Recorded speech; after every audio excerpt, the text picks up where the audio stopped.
Brouni dhe çështjen e vënies nën akuzë të zëvendës kryeministres. Janë disa raste tani, Velia nga janë, Balluku në anën tjetër, është opozita në pozicionin, siç thotë ajo shpreha, kokoshkat tani të shijoj spektaklin që po ndodh.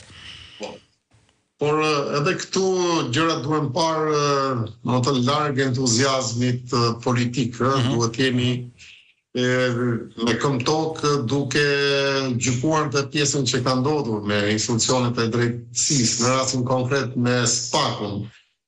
Nuk mundet që SPAK-u, pse ka marrë në hetim zonjën Balluku, të zhvishet nga ai komandimi politik dhe nga ato vendime politike që ka marrë, që janë pjesë e raporteve ndërkombëtare, të cilat kanë favorizuar në rezultat zgjedhor majorancën. S'mund t'i hiqet kjo gjë. Kjo merit në fond za SPAK-un, sepse SPAK-u pas ka futur në hetim. Ne nuk e dim kush e ka çuar SPAK-un drejt këtij hetimi, cili faktor, cila shtys e ka thuar vetvetja, mënyra si funksionon, që për nesh krejt e pabesueshme, e ka çuar vetë Rama, kjo fillon dhe besohet më shumë, apo është një faktor mbi këta dy faktorë, i cili po mundohet ose ka filluar të shohë situatën problematike në Shqipëri. Kjo është për të parë në vazhdimsinë se si do ndodhin gjërat. Është goditje për Rama.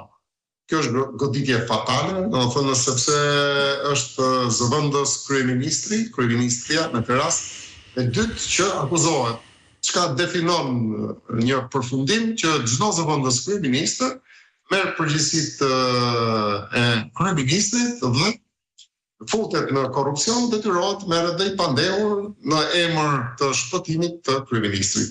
Gjë që nxjerr pa implikimin e kryeministrit në çfarë do lloj mënyre dhe forme, se s'ka më historira me fruta perime, dhe tani qartazi duket që kjo histori me fruta perime është një histori korruptive e pastër e implikimit drejt për drejt kryeministrit. Nëse me ndonjë ministër si Beqaj, Rama mund të mbrohesh që nuk e dija, me një zëvendës kryeministre që e ka pasur gjithmonë në krahun e djathtë, që e ka pasur njëri shumë të ngushtë, që i kishte dhënë akses shumë të madh në drejtimin e qeverisjes, ai nuk mund ta përmendë gjë të tillë. Madje po ta vinire, dhe në prononcimet fillestare, do thënë ka bërë sigurisht distancuar, nuk mori pozicionin që nuk dinte gjë se ç'mund bëjnë ata prapas shpinës tij, nuk mori pozicionin si në rastin e Veliajt ku sulmoi në fakt SPAK-un, i bëri presion në mënyrë hipokrite me qëllim që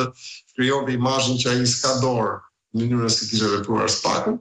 Tani më ka gjetur një formulë, një dalje tjetër që e ka përsëritur sot në vendimin e gjykatës kushtetuese që ai nuk ndërhyn vendimet e drejtësisë, që drejtësia të pavarur, ndërkohë që raporti i progres raporti sot ka dëshmuar kundërtën. Pra kemi një deklaratë Ramës sot, dhe kemi një progres raport, një konkludim logjik, deduktiv që niset nga ky faktor. Dhe ai raport thot të kundërtën me asaj që thot Rama, që Rama ndërhyn në sistemin e drejtësisë. Presione nga ekzekutivi, thot raporti.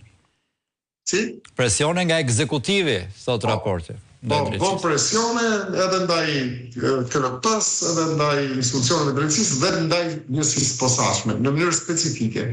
Pra, Rama gjendet në një vështirësi dhe ky lloj marrje e pandehur, se në fakt logjika çon te arrestimi dhe ne na merr fjalën ndonjëherë edhe logjika, sepse është përdorur standardi dyfisht nga SPAK-u. Duhet parë në ato 3 gjykime ose këndvështrime që unë i parastrova. Por kjo është goditje për Ramën dhe ai nuk mund të fshihet. Kjo është një goditje e madhe. Unë kam dëgjuar dhe opinione që në fakt i bashkohen atyre opinioneve. Patjetër që duhet ketë një vendimarrje politike dhe deri në një dorëheqje.